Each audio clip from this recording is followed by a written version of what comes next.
Okay, I've been through the Quran, the Hadith, and the Sirah literature, and I think I've solved the mystery of Muhammad's death. It's actually pretty straightforward. The Muslim sources tell us that Muhammad was poisoned. All we have to do is take everything we know about how Muhammad was killed and ask ourselves, who would have killed him in that particular way?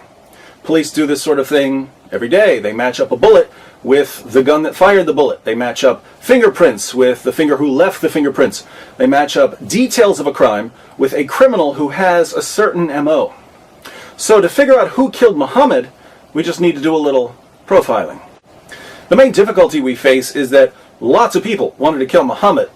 The pagans wanted to kill him for conquering their cities, smashing their idols, slaughtering their men, raping their women, and enslaving their children. Jews wanted to kill him for seizing their land, destroying their communities, slaughtering their men, raping their women, and enslaving their children. Christians wanted to kill him for threatening to conquer them. Men wanted to kill him, women wanted to kill him, old people wanted to kill him, young people wanted to kill him. Muhammad made a lot of enemies. Fortunately, we can narrow down our list of suspects by ruling out people who would have killed Muhammad in some way other than poisoning. Certain killers like to strangle their victims. They're not going to use poison. Some people prefer knives. Some people set fires. Some people push their victims off cliffs. Interestingly, the Quran tells us how Allah would have killed Muhammad. We find Allah's MO, his preferred method of executing prophets, in Surah 69, verses 44 through 46. According to the Quran, if Muhammad were to invent a false revelation, if he were to make up verses of the Quran, Allah would kill him by severing his aorta. The aorta is the large artery that comes out of the left ventricle of your heart. Some Muslim sources call it the life artery. Just so we're clear on the meaning and no one accuses me of misrepresenting the passage, let me read one of the greatest Muslim commentaries on these verses. This is Tafsir Jalalain. And had he, namely the Prophet, fabricated any lies against us by communicating from us that which we have not said, we would have assuredly seized him. We would have exacted vengeance against him as punishment by the right hand, by our strength and power. Then we would have assuredly severed his life artery, the aorta of the heart, a vein that connects with it, and which, if severed, results in that person's death. So if Muhammad had been a false prophet and a liar and a deceiver, we know how Allah would have killed him. Allah would have cut his aorta. As long as no one severs Muhammad's aorta, then we can rule out Allah as a suspect. Now that we've got our strategy, let's turn to the Muslim sources so we can put together our profile. According to Sahih al-Bukhari, Sahih Muslim, and other texts, Muhammad was poisoned by a Jewish woman. Sahih al-Bukhari 26:17. A Jewess brought a poisoned cooked sheep for the Prophet, who ate from it. She was brought to the Prophet and was asked, "Shall we kill her?" He said, "No." Anas added, "I continued to see the effect of the poison on the palate of the mouth of Allah's Messenger." People could see the effect of the poison in Muhammad's mouth. The poison apparently disfigured his palate, making his mouth look strange. Sahih Muslim 54:30. A Jewess came to Allah's Messenger with poisoned mutton, and he took of what had been brought to him. When the effects of this poison were felt by him, he called for her and asked her about that. Whereupon she said, "I had determined to kill you." Thereupon he said, "Allah will never give you the power to do it." Muhammad tells this woman, "Allah will never allow you to kill me." Guess Muhammad didn't know Allah very well, because the poison ultimately did kill him. In case you're wondering why this woman wanted to poison Muhammad, she tells us in Ibn Sa'd. The apostle of Allah sent for Zainab bint al-Harith, that's the woman who poisoned him, and said to her, "What induced you to do what you have done?" She replied, "You have done to my people what you have done. You have killed my father, my uncle, and my husband, so I said to myself, if you are a prophet, the foreleg will inform you. And others have said, if you are a king, we will get rid of you." The woman poisoned Muhammad because he slaughtered her family. But there's a plot twist here, my friends. You see, Zainab didn't act alone. She had a co-conspirator, someone working behind the scenes, pulling the strings. Sahih al-Bukhari 44:28. The prophet, in his ailment in which he died, used to say, "O Aisha, I still feel the pain caused by the food I ate at Khaybar, and at this time I feel as if my aorta is being cut from that poison."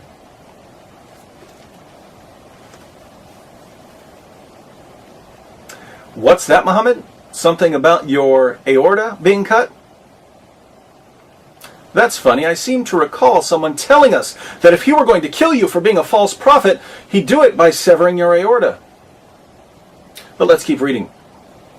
Sunan Abu Dawud 4498. A Jewess presented Muhammad at Khaybar a roasted sheep which she had poisoned. The apostle of Allah ate of it, and the people also ate. He then said, "Lift your hands from eating, for it has informed me that it is poisoned." Bishr bin al-Bara bin Marur al-Ansari died. So he, the prophet, sent for the Jewess and said to her, "What motivated you to do the work you have done?" She said, "If you were a prophet, it would not harm you. But if you were a king, I would rid the people of you." The apostle of Allah then ordered regarding her, and she was killed.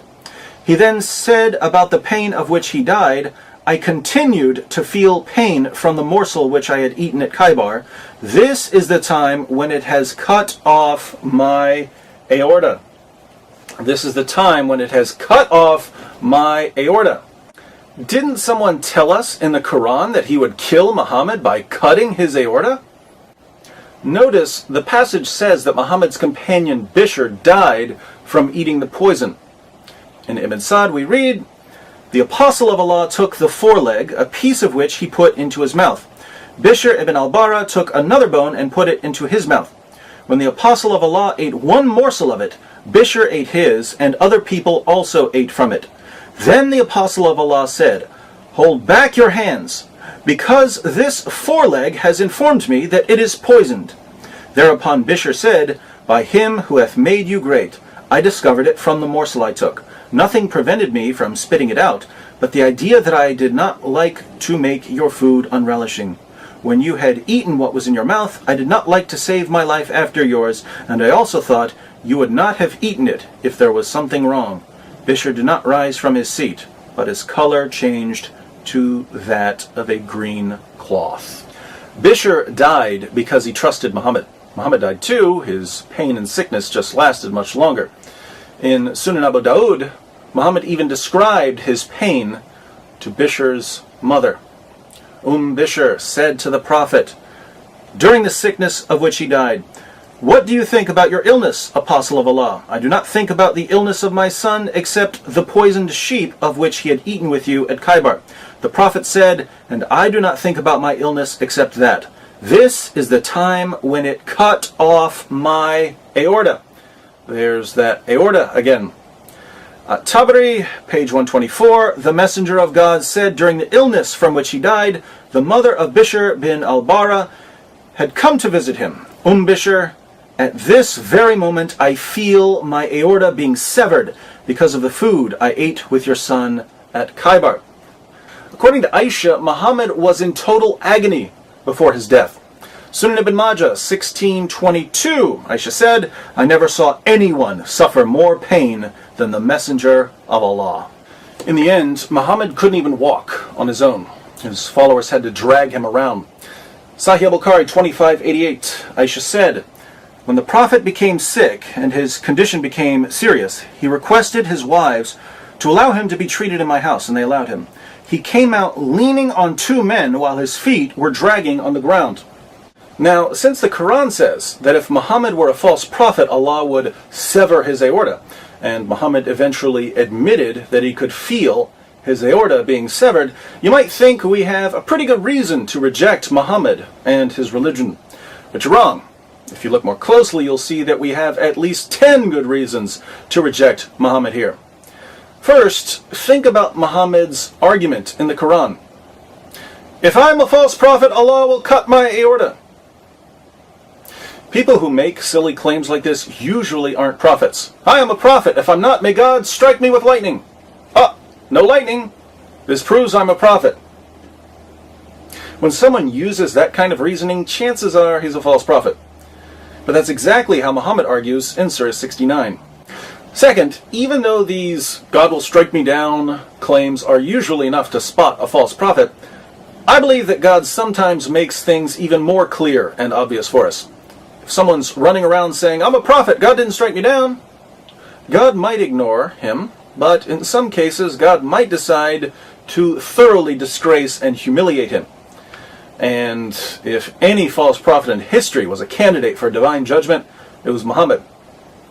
Now, Surah 69 was a Meccan surah, meaning that Muhammad was reciting this to his followers for years. He spent years telling his companions, "If I'm a false prophet, God's going to sever my aorta."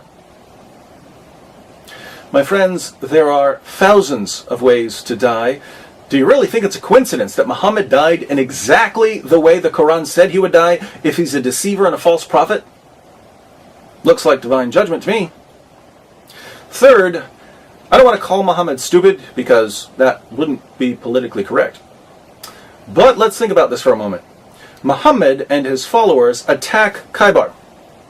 After the Muslims kill a bunch of men and rape a bunch of women, standard practice for Muslims back then, a Jewish woman comes up to Muhammad.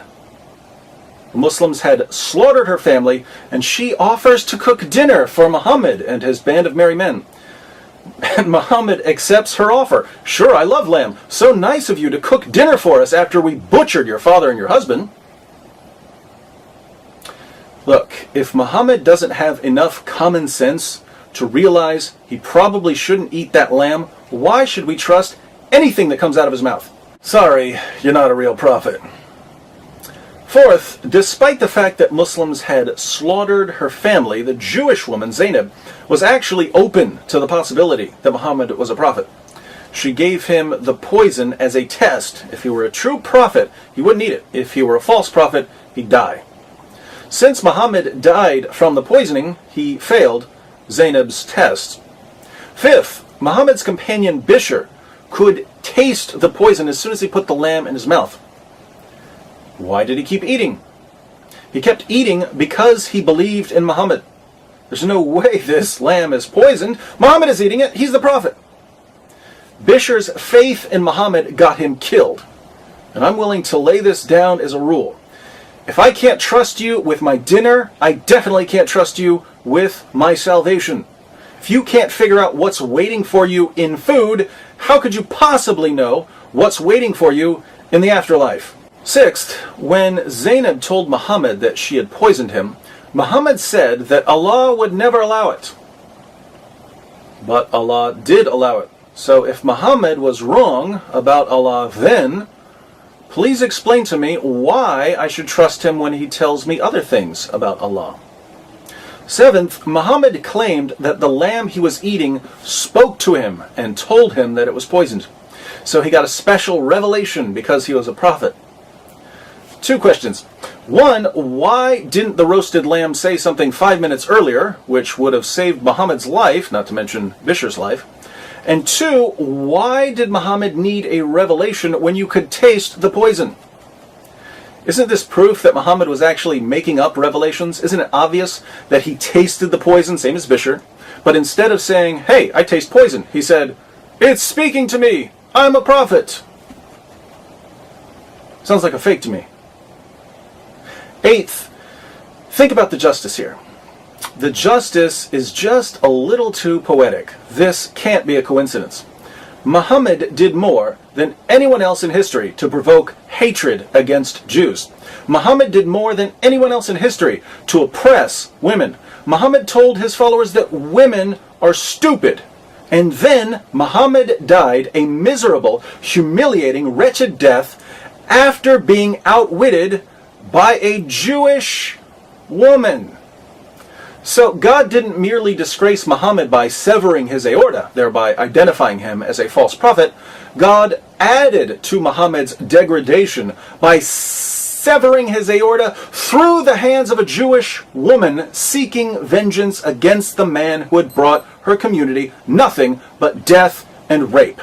Ninth, according to the Quran, when the Jews tried to kill Jesus, Allah intervened and rescued him. This is Surah 4, 157 to 158.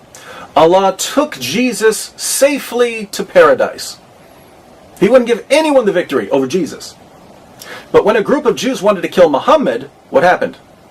Allah sits back and watches as a woman poisons his prophet, and he does nothing as his prophet dies a humiliating death. Why does Allah protect Jesus from harm, zips him straight to paradise? Then when he turns around and sees Muhammad wallowing in freakish misery, Allah doesn't lift a finger to help him. Sounds like Allah was showing a little favoritism. Don't mess with Jesus, Allah won't let you. But go ahead and feed Muhammad some rat poison, Allah doesn't care. Finally, Muhammad's greatest wish was to die in battle. Sahih al-Bukhari 2797. The Prophet said, "By him in whose hands my soul is, I would love to be martyred in Allah's cause and then come back to life and then get martyred and then come back to life again and then get martyred and then come back to life again and then get martyred." If you read the Muslim sources, you know that every time Muhammad wants something, Allah gives him a special revelation granting him what he desires. Muhammad wants to have sex with Aisha, Allah gives him a revelation. Muhammad wants more than 4 wives, Allah gives him a revelation. Muhammad wants to marry the divorced wife of his own adopted son, Allah gives him a revelation. Allah's got nothing to do but sit around all day making Muhammad's dreams come true. Muhammad's ultimate wish was to die in battle. It was his greatest desire. But instead of letting Muhammad die while fighting the Jews, Allah lets him die a disgraceful death in utter agony at the hands of a Jewish woman. Death by leg of lamb. Putting all of this together, we found at least 10 reasons to reject Islam just by examining Muhammad's death. If we look at how he lived, of course, we have another 1 trillion or so reasons to conclude that he's a false prophet. But let me be perfectly clear. Nothing I've said about Muhammad comes anywhere near what God said about Muhammad. God is the ultimate critic of Muhammad. So what are you going to do, my Muslim friends? Are you going to run around calling God an Islamophobic bigot because he insulted Muhammad? Or are you going to accept correction from the Almighty? Islam means submission. You Muslims think it refers to submission to God. But God's already given his answer. He commands you to reject Muhammad. If you continue believing in Muhammad, what you're really saying is, God can't make me stop believing in Muhammad. I don't care what God says. I'll believe Muhammad anyway. But in that case, Islam isn't submission to God. It's submission to Muhammad.